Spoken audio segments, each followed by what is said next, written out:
Bonjour à tous, bienvenue dans cette vidéo de guidance pour la semaine prochaine. Alors comme d'habitude, on commence par l'énergie lunaire, donc c'est l'énergie du cycle lunaire qui est liée à une mère originelle quand on suit la tradition amérindienne. C'est issu de ce superbe livre, Les 13 mères originelles, et du travail qui a été récolté par Jamie Sams. Donc pendant tout ce cycle lunaire, donc pas juste cette semaine, hein, tout le cycle lunaire dans lequel nous sommes accompagnés, nous sommes influencés par celle qui aime toute chose. Donc c'est la mère de l'amour inconditionnel.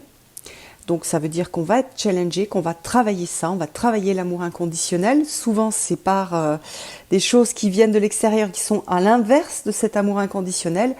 Et donc on va avoir ce challenge, ce travail à faire de centrage pour rester sur des énergies d'amour inconditionnel. Ou au moins essayer, puisqu'on n'est pas des maîtres de sagesse, c'est quelque chose qui est difficile pour nous. C'est aussi la mère de tous les actes de plaisir, donc on va travailler la sagesse sexuelle, le respect de soi, on va travailler donc le côté amour aussi, donc l'amoureux, l'amoureuse, la sensualité. Pendant ce mois lunaire. C'est aussi la mère nourricière, donc là on a le côté plus mère, hein, on avait l'amoureuse, là on va avoir le côté mère, et puis donc on a la chaleur féminine, c'est aussi la gardienne des besoins de la famille, et pendant les vacances on retrouve très souvent ce côté familial, on se retrouve en famille, on a des moments différents où on peut justement passer du temps avec sa famille. Donc voilà, alors elle nous enseigne à mettre en œuvre le respect, la confiance, l'intimité dans toutes les relations. Et ça, c'est un sacré challenge, c'est un travail qui est de tous les jours en fait, quelque chose qui est à travailler, qui est à, comment dire, c'est une petite flamme sur laquelle il faut souffler pour la faire grandir. À aimer tous les aspects de notre vie, c'est le son, à aimer la sexualité, à aimer l'existence physique. Hein. La sexualité aussi est liée à cette existence physique. Voilà, elle nous enseigne aussi à être une femme aimante, un homme aimant, une mère qui prend soin, donc le côté archétype de la mère en nous, une amoureuse sensuelle, une amie en qui on peut avoir confiance. Et puis, chose aussi très intéressante, c'est que elle apprend à se pardonner à soi-même et à pardonner aussi aux autres en développant l'acceptation et en fuyant les critiques. Donc là, on a cette idée d'amour inconditionnel. Voilà, donc vous voyez qu'il y a énormément de choses, beaucoup d'aspects de la vie qui sont comment dire, qui sont travaillés, ou en tout cas l'énergie nous est apportée pour travailler ces aspects-là et pour rentrer de plus en plus dans la lumière. Alors, pour la guidance par signe, donc je vais utiliser les petites cartes du petit oracle des fées, et puis on va prendre un jeu simple, un jeu qui apporte aussi de la confiance, de l'amour, c'est le jeu La Femme Sacrée. Donc on va avoir énormément d'énergie yin dans la façon de transmettre les messages de cet oracle-là. Mais moi j'en avais particulièrement besoin. Et les gens pour qui je tire les cartes, j'ai vu aussi qu'ils avaient besoin de cette énergie-là, féminine, bienveillante, de compassion. Donc voilà pourquoi j'ai choisi ce jeu-là. Alors pour le bélier, on a une très belle carte qui est le pouvoir de ma voix. Alors cette carte-là, elle parle de l'expression de la voix, des mots, donc du fait de s'exprimer, d'exprimer ses sentiments aux autres, de savoir justement les exprimer, les dire, mais aussi, et ça c'est hyper intéressant et très important, les exprimer avec délicatesse et compassion. C'est-à-dire que cette carte-là, elle parle aussi de l'innocuité de la parole. On peut dire des choses, par contre à chaque fois, avant d'exprimer, l'idée c'est de se dire, est-ce que ce que j'exprime c'est dans la bienveillance? Est-ce que ce que j'exprime ça sert à quelque chose? Par exemple, ça peut améliorer une relation avec une personne, ou est-ce que ça va lui donner une information, ou ça va un petit peu l'aider à sortir de la partie sombre dans laquelle elle est, ou alors je le fais juste comme défouloir. Donc il y a vraiment cette idée d'innocuité de la parole, c'est quelque chose en ésotérisme sur lequel moi je travaille beaucoup, et c'est pas si facile que ça. Voilà, s'exprimer oui, mais d'abord il y a des formes pour s'exprimer, on ne s'exprime pas n'importe comment, on ne prononce pas n'importe quel mot, les mots ont énormément de pouvoir, donc c'est très important d'avoir en tête le pouvoir des mots et aussi donc du coup comment est-ce que j'exprime ce que j'ai à dire. Est-ce que c'est utile que je l'exprime? Est-ce que ça a un sens? Ou c'est juste un défouloir et dans ces cas-là, je suis dans quelque chose qui n'est pas dans la bienveillance, dans la compassion, voilà, ni dans la délicatesse. Donc vous les béliers, vous allez avoir à faire ça. Donc pour les gens qui sont discrets, vous allez avoir à exprimer vos besoins, c'est important. Si vous pensez que les autres peuvent les deviner, vous êtes dans l'erreur. Un besoin, ça s'exprime, donc voilà, j'ai besoin de ça, j'ai envie de faire ça. Ben non, là je suis fatiguée, j'ai moins envie, mais par contre toi si tu as envie, tu peux aller le faire. Par contre moi je suis pas bien, donc je préfère, ou je suis pas bien, ou je suis fatiguée, ou j'ai envie de glandouiller. Voilà, ce que tu m'as dit là, ben, ça m'a blessée.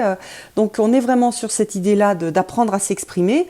Pour les gens qui ont l'habitude de s'exprimer, vous devez aller encore plus loin, c'est-à-dire vous poser la question de comment je m'exprime, quels mots j'utilise, est-ce que ces mots-là, ils sont dans la bienveillance, dans la compassion, dans la douceur, ou est-ce que je suis dans l'agression? Voilà. Donc ça va être le travail du bélier. C'est un travail qui est super intéressant à faire. Vous voyez, vous avez aussi les petits dauphins qui sont très dans cet esprit d'été, qui vont peut-être vous aider. Donc si vous avez envie de travailler avec un animal de pouvoir, vous pouvez travailler avec le dauphin qui représente aussi le souffle. Et puis donc voilà, je vous invite à observer. Alors parfois on peut se rater, on a oublié de s'exprimer ou on s'est mal exprimé. On peut s'excuser ou on peut se dire, on peut analyser les choses sans se juger. On est toujours dans la bienveillance aussi vis-à-vis de soi-même. On fait du mieux que l'on peut et parfois, oui, on n'est pas dans quelque chose de parfait. Donc vraiment, on n'est pas sur la culpabilité. Si j'ai parlé, j'ai agressé quelqu'un, je ne vais pas me fustiger. Par contre, j'en tire des leçons pour une prochaine fois. Voilà pour les béliers. Alors ensuite, pour les taureaux. Alors pour les taureaux, nous avons le voyage de l'âme. Vivre à l'écoute de mon âme m'ouvre à la magie de la manifestation divine selon ses propres termes et rythmes. Donc vous les taureaux, vous êtes invités à développer votre vie spirituelle, le contact avec la partie de vous qui est divine. C'est vrai que souvent on visualise l'âme, on dit mon âme, ou je vais être en contact avec mon âme, mais non, je suis mon âme. Donc l'idée c'est de contacter cette partie en soi. Donc c'est des bons moments pour se mettre en connexion avec la nature parce que ça aide. C'est aussi des bons moments bien sûr pour méditer, pour prier, pour toutes les personnes qui ont une pratique spirituelle. Pour toutes les personnes qui ne sont pas forcément dans une pratique, on va dire, spirituelle formelle, il y a vraiment cette idée de rentrer en contact avec la nature, de ressentir la connexion avec le tout, de ressentir la connexion avec les autres. C'est aussi une façon de faire voyager, en tout cas de voyager vers cette partie divine de soi-même, parce que cette partie divine, elle sait et elle sent qu'elle est connectée au tout, et donc on a vraiment ça. Donc pour vous, c'est pas du tout une carte de faire, c'est une carte d'être, de cultiver votre état d'être et de cultiver votre partie divine, de ressentir votre partie divine, de ressentir la partie divine des autres, même parfois à travers des filtres de la personnalité qui ne font pas tellement divin. Et donc voilà, c'est une idée de ressenti et aussi une idée de changement de regard. Comment je me regarde moi, comment je regarde les autres et comment est-ce que je peux à travers ce regard, faire apparaître un peu ces parties divines en moi ou voir ces parties divines dans les autres. Voilà pour les taureaux.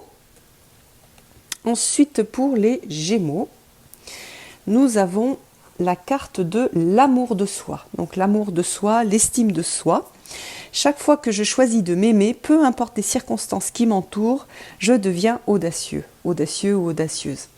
Alors, l'estime de soi, travailler l'estime de soi, ça demande beaucoup de courage parce que c'est quelque chose qui n'est pas si facile que ça, parce qu'on a des barrières de l'ego et des barrières aussi qui sont liées à l'ego, mais qui sont liées à notre histoire. Donc, chaque fois que je fais l'effort de voir les belles parties en moi, de me considérer comme un être qui a de la valeur, je suis dans ce côté un petit peu rebelle aussi.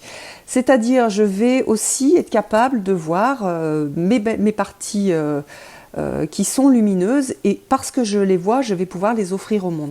Tant que je suis enfermée dans de la mésestime, dans je suis nulle, je suis capable de rien, je suis pas bien, etc., que je vois tous les endroits où je pêche, entre guillemets, je ne suis pas capable d'offrir ma beauté au monde. À partir du moment où je reconnais les endroits où j'ai de la beauté intérieure, j'ai des actes de beauté, j'ai des choses qui sont du domaine donc dont je peux être fière, là j'apporte en fait cette beauté au monde, donc c'est un acte de générosité.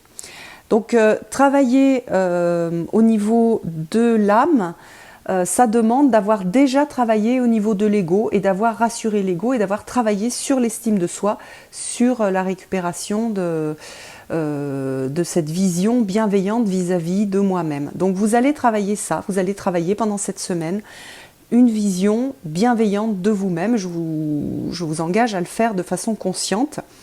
Vous allez avoir plein de synchronicités qui vont vous aider à le faire. Donc si maintenant que vous le savez, je vous l'ai dit, vous allez pouvoir les repérer et accepter les compliments que vous pouvez vous faire vous-même pour pouvoir vous rassurer votre ego et pouvoir être capable d'offrir la plus belle version de vous-même. Alors, pour les cancers, nous avons une réalité fondée sur l'amour. Je nourris mon âme en m'entourant d'amis et de membres de ma famille qui soutiennent une réalité fondée sur l'amour. Donc on est sur de quoi je m'entoure en fait. Comment est-ce que je suis dans mes relations avec les autres? Qu'est-ce que je cherche comme relation? Et est-ce que je me suis bien posé la question de est-ce que ces relations elles me conviennent encore ou pas? Est-ce que je suis dans une relation d'amour, de compréhension, de bienveillance dans mon cercle d'amis, dans mon cercle familial, ou est-ce que je ne le suis pas? Si je ne le suis pas, il y a des choses qui vont être à modifier, soit dans mon comportement, soit dans les gens que je fréquente. Peut-être qu'il y a certaines personnes qui sont plus sur la même fréquence que moi, et donc je vais devoir faire le deuil de ces relations-là qui ont pu m'aider à avancer sur mon chemin de vie, mais aujourd'hui elles ne sont plus justes, et donc je dois refaire un petit bilan du paysage extérieur. Donc là on est vraiment sur le paysage extérieur, le paysage émotionnel extérieur, le paysage relationnel. Donc pendant toute cette semaine, ça va être pour vous l'occasion de faire un point. Alors pour beaucoup de cancers, ce point-là, il va se faire en direct, c'est-à-dire vous allez avoir les gens à côté de vous et vous allez devoir vous dire « Ok, ça, là je suis dans quelque chose qui est juste dans cette relation-là, donc je vais, non seulement je vais la garder, mais je vais la nourrir. Je vais mettre encore plus de compassion, encore plus d'amour dans cette relation. » Ou là, cette relation, là, on est complètement plus du tout sur ce même... comment dire, on communique mal, on n'est pas sur des relations saines, donc je vais mettre fin à cette relation-là. Si c'est quelqu'un de ma famille, par exemple, je vais moins la voir, ou je vais rester, ou je vais beaucoup me protéger. Je vais juste, rester dans le sein familial parce que j'en ai besoin, mais je vais faire attention à ce que je dis et je vais faire attention au temps aussi que je vais passer avec cette personne ou ces personnes. Donc c'est un bilan, je le redis, donc pour beaucoup en direct, je vais être avec les personnes avec lesquelles j'ai besoin de faire un bilan. C'est aussi une super occasion de guérir des relations, c'est-à-dire je vois qu'il y a quelque chose qui a dérapé dans une relation. Ouh là là, il faut que je remette de la compassion, de l'amour, de la bienveillance vis-à-vis de cette personne. Et en mettant moi, je vais aussi l'engager, elle, à faire de même. Voilà. Donc c'est pas tout... on a tous des côtés un peu sombres. Donc c'est remettre de la lumière dans certaines relations qui ont de l'importance. Pour d'autres, ça va être plus... pas intellectuel, mais les personnes ne vont pas être autour de vous et vous allez avoir à travailler ça en vous posant et en vous disant, voilà, alors ça, telle relation, ok, ça a un sens, celle-ci, là, non, je vais mettre un petit peu de distance, au moins pour un moment. Voilà. Et puis, ne faites pas des choses définitives, faites plutôt des choses en essayant et en voyant un petit peu comment ça se produit. Enfin, qu'est-ce qui se produit en vous au niveau intérieur, au niveau de votre flamme intérieure? Est-ce que vous voyez, si vous éloignez quelqu'un, est-ce que votre flamme grandit, que vous vous sentez mieux, ou alors qu'il y a quelque chose de douloureux? Et après, essayez de voir, d'analyser ce qui se passe pour vous. Donc, restez toujours bien centré sur le cœur, hein, comme on voit sur cette illustration. Hein, on voit ce cœur-là, restez centré sur le cœur pour décider de ce que vous avez envie de faire dans votre vie. C'est-à-dire aussi pour les gens qui sont mal, peut-être aussi passer moins de temps avec des gens qui ne vous apportent pas de lumière, qui vous pompent votre énergie. Voilà. Mais restez toujours centré sur le cœur. Alors, ensuite nous avons les lions. Alors, les lions, vous avez ce message-là, demander ouvre le chemin. Quand je pose les questions depuis mon être intérieur, je découvre les réponses belles et utiles. Alors, c'est demander, on peut demander à son guide intérieur, on peut demander à sa sagesse intérieure, on peut demander, si c'est plus simple, à son ange gardien, voilà. Donc, demander pour être soutenu. Si vous êtes dans des périodes qui sont difficiles, qui sont compliquées, demandez de l'aide tous les matins, tous les soirs, demandez de l'aide. N'arrêtez pas de demander de l'aide. Demandez de l'aide, demandez de l'aide et sachez voir l'aide quand elle arrive. C'est-à-dire parfois, elle n'arrive pas forcément sous la forme que vous avez demandé. Elle arrive sous une autre forme, une personne qui va vous faire rire, une sortie qui ne vous intéressait pas forcément mais qui va vous changer les idées. Donc, demandez pour recevoir. Tant qu'on ne demande pas, ça c'est la loi du libre arbitre, tant qu'on ne demande pas, on n'a pas forcément l'assistance de ses guides. Et puis si on ne va pas chercher à l'intérieur sa sagesse intérieure, elle va pas venir toute seule, ça demande un effort, ça demande de se poser, ça demande d'écouter son corps aussi pour les gens qui ont du mal avec à se connecter à leur intuition. Quand vous avez besoin d'un conseil, écoutez votre corps. Par exemple, vous vous sentez, vous ne savez pas quoi décider, ou vous sentez quelque chose qui est bizarre avec une personne, considérez, vous êtes avec la personne, vous continuez à être en relation avec la personne, comment vous vous sentez à l'intérieur, ou vous quittez la personne, comment vous vous sentez à l'intérieur. Et allez voir tous ces ressentis intérieurs qui vous donnent des indications précieuses. Ça, c'est le début, en fait, de connexion avec l'intuition, d'écouter les réactions du corps, les réactions émotionnelles du corps. Et après, bien sûr, ça demande de les retranscrire, mais c'est le premier contact avec sa sagesse intérieure, c'est d'aller écouter comment ça résonne dans le corps. Donc vous allez avoir, peut-être que pour certains lions, vous avez oublié de demander de l'aide, vous avez oublié de vous mettre en relation avec votre monde intérieur, et là on vous demande d'y retourner. Donc c'est pas du tout une semaine d'action en fait. Hein. C'est pas les actions que vous faites qui vont être importantes, ça va être au niveau intérieur, comment est-ce que vous vous écoutez et comment vous écoutez la sagesse qu'il y a en vous. Alors ensuite nous avons pour la Vierge. Pour les Vierges, le feu éblouissant. Alors, je rayonne et autorise mon pouvoir créatif à briller de 1000 feux. Alors, pour vous, les Vierges, vous êtes plutôt sur quelque chose de yang, sur quelque chose d'être dans le mouvement, en fait, dans la créativité, donc l'impact sur le monde. Quel impact j'ai sur le monde ? Comment j'exprime ma créativité ? Parfois, exprimer sa créativité, c'est juste danser, hein, c'est pas devenir un peintre célèbre. Souvent, on confond en fait la créativité avec le fait d'être un artiste reconnu. Ça n'a absolument rien à voir. C'est comment je crée mon monde, comment est-ce que moi je crée mon monde, comment je crée mon monde intérieur, comment je modifie mes pensées, comment je crée un monde qui est beau pour mes enfants, comment j'impacte sur le monde d'aujourd'hui. Donc la créativité, elle est à tous les niveaux. Elle est au niveau du mental, comment je me crée un monde qui soit un monde beau, au niveau mental, pour pouvoir interpréter en fait le monde extérieur d'une façon qui est beaucoup plus douce.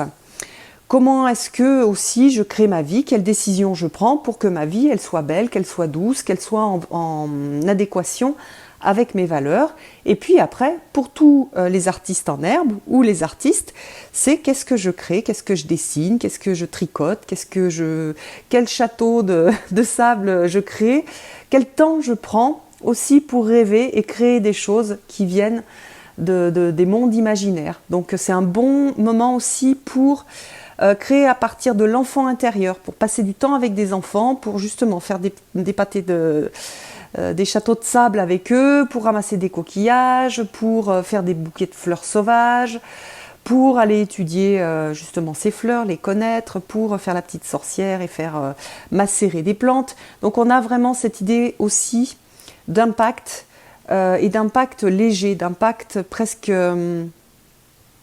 du domaine de l'enfant en fait, de l'émerveillement et de comment je me construis un monde qui me plaît. Voilà, donc pour les hypermentaux, hein, les vierges qui sont déjà, c'est déjà un signe qui est assez mental, mais il y a des gens qui sont encore plus, qui ont cet aspect-là qui est beaucoup plus marqué.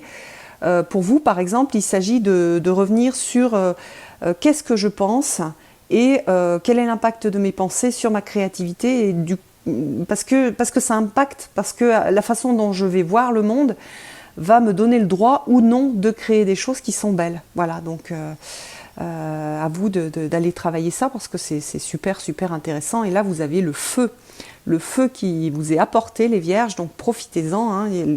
Pour beaucoup, ça va être un feu intérieur. Vous allez ressentir cette chaleur et ce feu qui va avoir besoin de sortir et de s'exprimer. Alors, pour les balances, nous avons la patience divine. Alors, la patience divine. Mon âme fait naître les conditions et les opportunités idéales. Les meilleures réponses me sont offertes au bon moment. Alors, qu'est-ce que ça veut dire ? Ça veut dire que on a en effet une partie de libre arbitre, mais il y a une partie qui ne dépend pas de nous et parfois, il faut attendre. On veut absolument quelque chose, on veut absolument rencontrer quelqu'un, on veut absolument tel projet, on veut absolument changer, et on est impatient, et ça n'arrive pas. Et dans ces moments-là, pour les balances, vous avez ce message-là de patience divine. Les choses vont arriver en temps voulu et sous la forme qui sera la plus juste pour vous sur votre chemin de vie. Donc ne forcez pas les choses parce que vous risquez d'aller sur un chemin qui n'est absolument pas le vôtre. Donc après, vous allez avoir des petits rappels pour revenir sur votre chemin, ça ne va pas forcément être agréable. Donc lâchez prise, laissez les choses se faire, regardez les choses qui vous sont offertes là, à ce moment-là. C'est-à-dire parfois, il y a des personnes qui vont chercher absolument l'amour et en fait, c'est l'amitié qui se présente. Et bien, profitez de ce cadeau d'amitié. Ou alors vous êtes à fond dans le travail et vous voulez que des projets se concrétisent et en fait non, c'est l'amour qui frappe à votre porte et c'est un moment d'amour, c'est pas un moment pour monter des projets. Donc vous voyez, c'est ce lâcher prise qui permet de suivre le flot de la vie et d'avoir une vie beaucoup plus douce, hein, parce que quand on est dans le fait de forcer, de vouloir à tout prix, c'est très difficile et ça demande beaucoup d'énergie et tout ça pour pas grand-chose. Donc laissez-vous porter par le flot de la vie, regardez ce qui arrive, profitez de ce qui arrive et ne soyez pas dans « je veux absolument telle chose ». Lâchez prise, regardez ce que la vie vous apporte, ouvrez les yeux et vous pouvez avoir de très très belles surprises, mais peut-être pas du tout là où vous les attendez. Alors, la fée du Scorpion.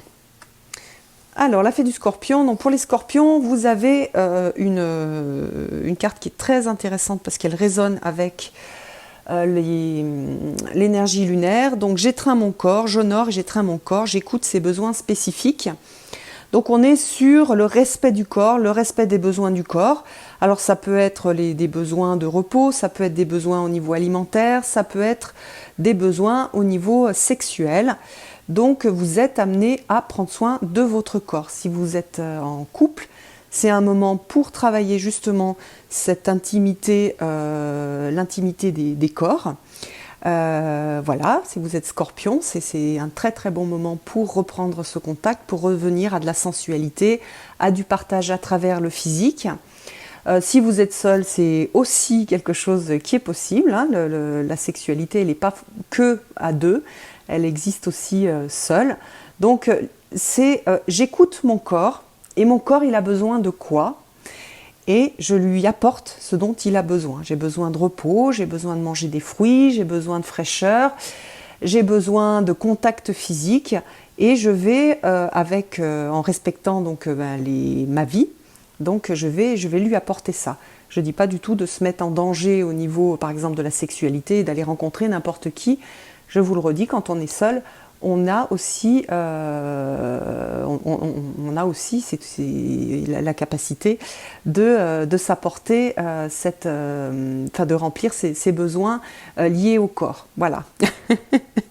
Donc, profitez de ces énergies qui sont doubles pour vous, hein, l'énergie de la Lune et qui est réappuyée par cette carte-là. Donc pour les Scorpions, voilà, profitez un maximum de cette belle énergie pour la semaine prochaine. Alors les Sagittaires. Le flux des relations. Alors, le flux et le reflux de mes relations m'emportent là où j'ai besoin de me rendre sur le chemin de ma vie. Alors, cette carte-là, il y a un autre signe qui a aussi à travailler sur les relations. C'est une carte, voilà, de relations, donc c'est une carte émotionnelle et une carte de lâcher prise, contrairement à l'autre signe qui avait un peu à analyser ces relations et voir ce qui était bien de garder ou pas. Là, vous avez le flux des relations, donc laissez-vous emporter. En plus, la période de l'été, elle est très très favorable pour ça. Donc rencontrez des gens, soyez dans les relations, rencontrez, voyez plein de gens différents, ne vous attachez pas à juste une seule personne, soyez plutôt dans l'abondance des relations, dans l'abondance des rencontres. Vous allez énormément apprendre à travers ces rencontres. Donc vous allez apprendre sur vous, vous allez apprendre sur les autres, vous allez apprendre sur la nature humaine. Ça va vous faire du bien aussi, ça va vous réchauffer. Et ces relations, c'est à travers ces relations-là aussi que vous allez avoir de la guidance pour vous, très, très particulièrement. Enfin, je veux dire pour vous en tant qu'individu, vous allez avoir des messages qui sont apportés par les autres à travers ces relations. Donc, vous êtes invité à rencontrer le plus de monde possible et à profiter de ça avec de la légèreté. Voilà, les relations, elles viennent, elles partent, vous voyez des gens, vous les verrez plus, mais ils vous ont apporté ce que vous aviez besoin de recevoir à un certain moment. Donc je le redis, c'est c'est tout à fait en adéquation avec la période de l'été où on rencontre souvent des gens différents sur les lieux de vacances par exemple, mais aussi on a l'occasion de voir certaines personnes qu'on ne voit pas souvent. Donc voilà, soyez dans ce flux et restez super souple, restez léger et repérez juste peut-être les leçons qui vous sont apportées, les guidances, les conseils, sans trop vous prendre la tête, hein, même si vous ne les voyez pas, ça va s'enregistrer tout seul au niveau de l'inconscient. Alors ensuite, nous avons les Capricornes. Alors pour les Capricornes, nous avons stimulé ma joie. Alors, pour les Capricornes, vous allez travailler la joie et la vraie joie. Alors, le petit texte, c'est « Être en harmonie avec ce qu'il y a de meilleur en moi et chez les autres stimule ma joie naturelle. » Alors, cette joie-là, elle est à plusieurs niveaux. La joie ultime, hein, c'est lorsqu'on sent qu'on est en contact avec son âme et avec les âmes des autres, sachant que l'âme, en fait, elle n'est pas extérieure à nous, hein, elle est intérieure. Donc quand on est en contact avec cette partie de soi qui est l'âme, on a naturellement ce ressenti de joie.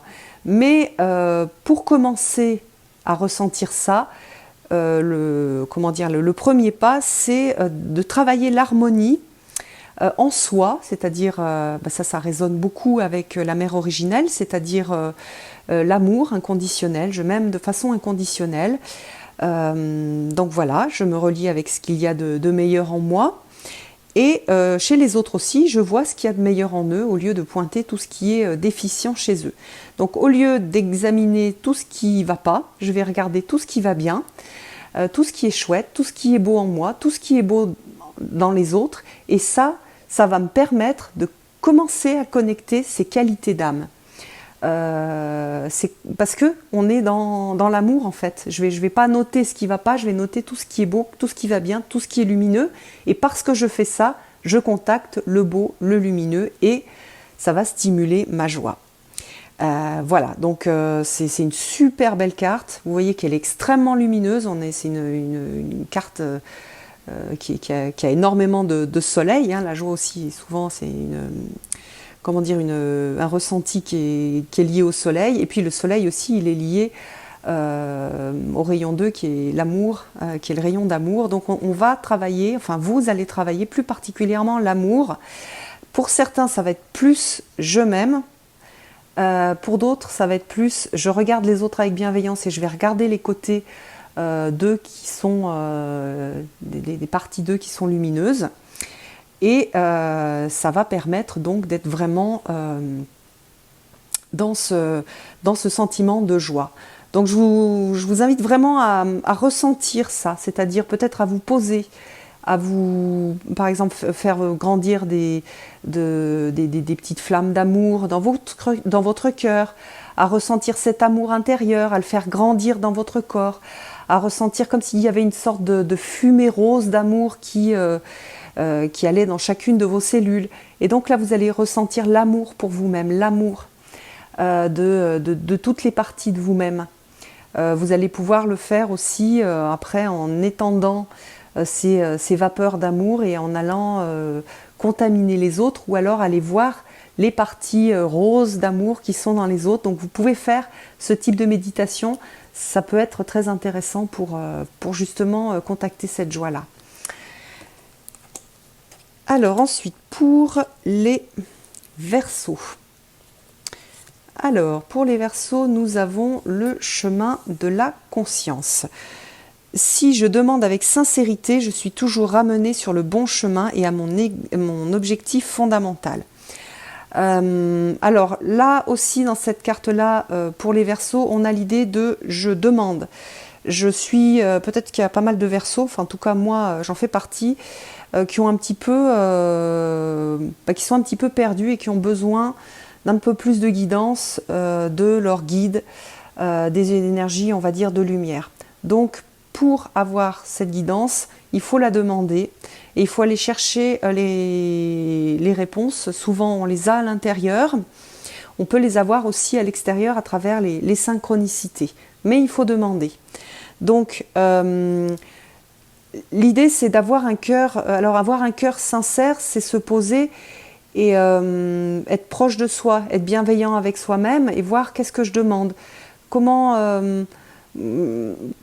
est-ce que je peux me sortir de telle ou telle chose, comment je peux me sortir de cette colère qui est en train de pourrir à l'intérieur, comment est-ce que je peux réagir face à telle personne, et où je vais en fait, où est-ce que je dois aller, c'est quoi mon chemin, je suis perdue, j'aimerais connaître mon chemin, où est-ce qu'il faut que j'aille là, ici, maintenant, comment est-ce qu'il faut que je me comporte, et vraiment pas juste comme ça entre deux morceaux de tarte, mais vraiment en se posant, peut-être en allumant une petite bougie, pour vraiment poser cette intention de façon sacrée, en fait, mettre du sacré dans cette demande.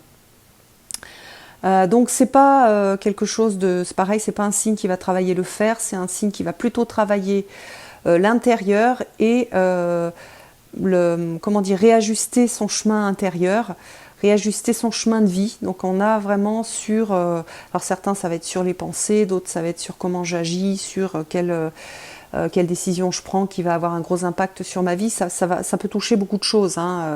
Comment je communique avec une personne, est-ce que je continue à communiquer ou pas, est-ce que je reste avec elle ou pas. On a vraiment tout ça comme type de questions que l'on peut avoir. Donc je le redis, faites un acte sacré, faites un acte, un rituel pour poser cette question. Donc par exemple, vous allumez une bougie, il n'y a pas besoin de faire quelque chose de très très compliqué. Vous posez votre question, vous l'écrivez sur un papier et par exemple, vous pouvez le brûler à la flamme de la bougie sans mettre le feu à l'endroit où vous êtes. C'est mieux de le faire dehors. Voilà, ou vous pouvez le plier et puis le laisser l'envoyer sur une petite, s'il y a une petite rivière, ou le mettre dans la mer, sans mettre un gros papier pour pas polluer.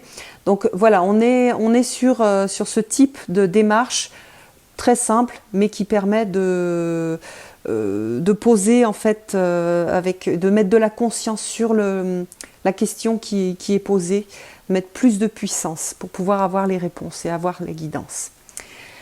Voilà, et puis dernier signe, les poissons. Alors pour les poissons, on a vivre la douleur. Alors c'est vrai qu'elle donne moins envie cette carte-là. Alors dans les moments de douleur, je quête avec courage l'essence de mon âme qui est claire, pure et lumineuse. Alors peut-être qu'il y a énormément de poissons qui sont beaucoup dans l'émotionnel. Alors c'est vrai qu'au niveau des énergies des astres, on a Mars en rétrograde, on a Mercure qui est rétrograde, on a eu l'éclipse de Lune. Il y a beaucoup d'énergie, on va dire, du ciel qui brasse. Et comme les poissons sont très sensibles au niveau émotionnel, hein, c'est un signe qui est très émotionnel, il est fort probable qu'il y ait énormément de gens qui ont beaucoup d'énergie poisson qui sont dans ce tumulte émotionnel.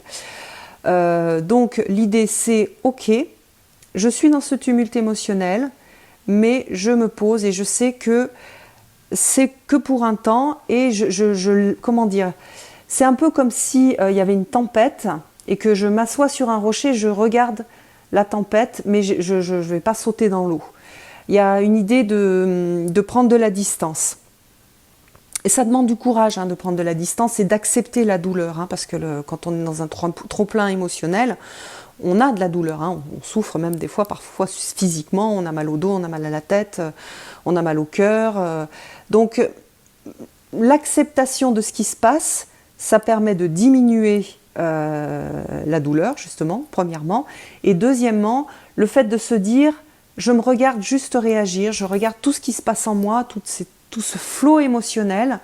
Je sais que c'est pas pour toujours, je sais que je suis quelqu'un de sensible et que j'ai souvent beaucoup d'émotions, mais là, ici, maintenant, c'est beaucoup, mais plus tard, ça sera moins, ça va se calmer. Il va pas y avoir la tempête pendant encore des semaines et des semaines. Mon flot émotionnel va se calmer, c'est ponctuel, je suis très sensible aux énergies du ciel notamment, des énergies astrologiques, des astres. Donc je sais que c'est pas juste, c'est pas juste ma vie, c'est aussi que je suis impactée par ça. Sachez aussi que ce flot émotionnel, tout ce travail émotionnel que vous faites, il va en ressortir quelque chose. C'est pas juste des émotions pour les émotions, c'est-à-dire les astres vous ont apporté énormément d'énergie pour travailler un certain nombre de choses, et que ces choses-là, elles sont en train d'être travaillées, alors pas dans le confort, c'est sûr, mais vous allez voir bientôt le résultat de tout ce qui a été travaillé. Donc pas de panique. Voilà, je vous embrasse tous, je vous souhaite une très belle semaine et je vous donne rendez-vous pour une prochaine vidéo. À bientôt!